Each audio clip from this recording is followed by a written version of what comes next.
Good day mga sangay! Gusto nyo bang mag-DIY para makatipid sa pagkabit ng ilaw? Meron tayo dito mga sangkay, mga ilaw. Meron tayong ilaw A, B, and C. Ayan.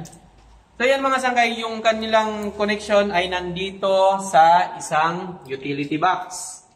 So dito sa ating utility box, meron tayong isang power line at saka meron tayong tatlong neutral. So, ngayon problema natin kasi normal, isang power line at saka isang neutral. So, ang problema natin ngayon, saan tayo kukuha ng power line para sa dalawang ilaw.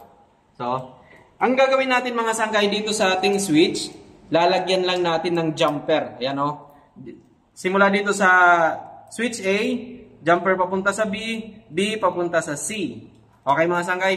So bago natin ikabit mga sangkay yung yung switch, yung switch, identify muna natin mga sangkay yung ating ilaw. Kasi kailangan mga sangkay yung switch natin, yung sa taas ay A, B, and C.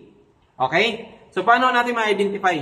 Diyan papasok ang tagging mga sangkay. Ganito lang yan.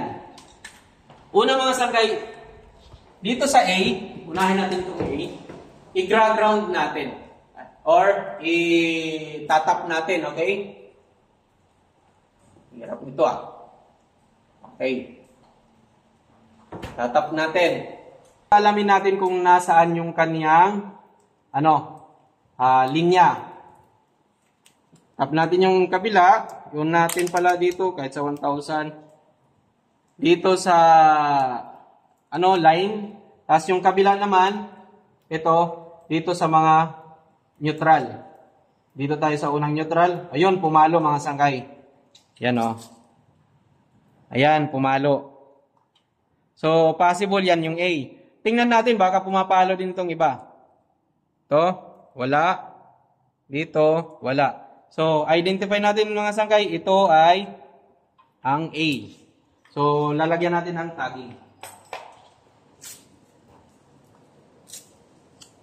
Dito natin ilagay sa pinakamalapit.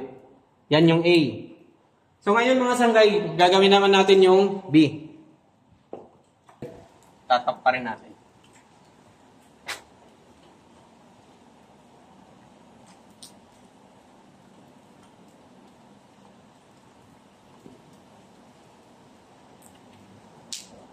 Okay.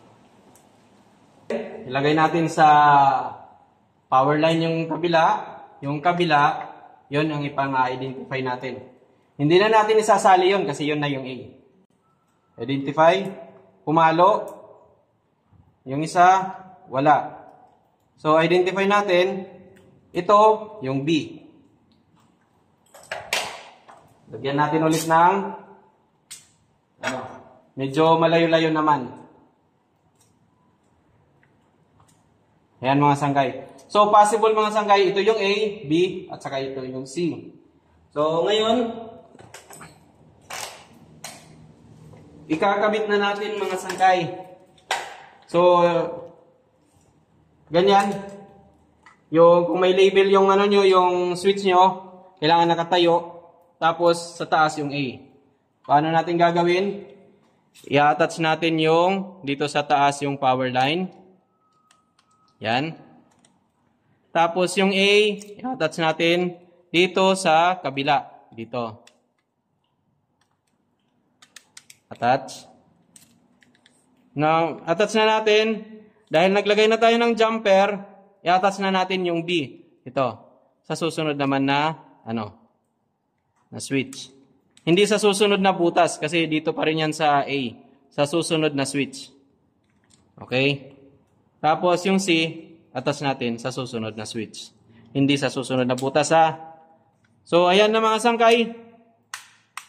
Yung ating switch. Kompleto na po siya.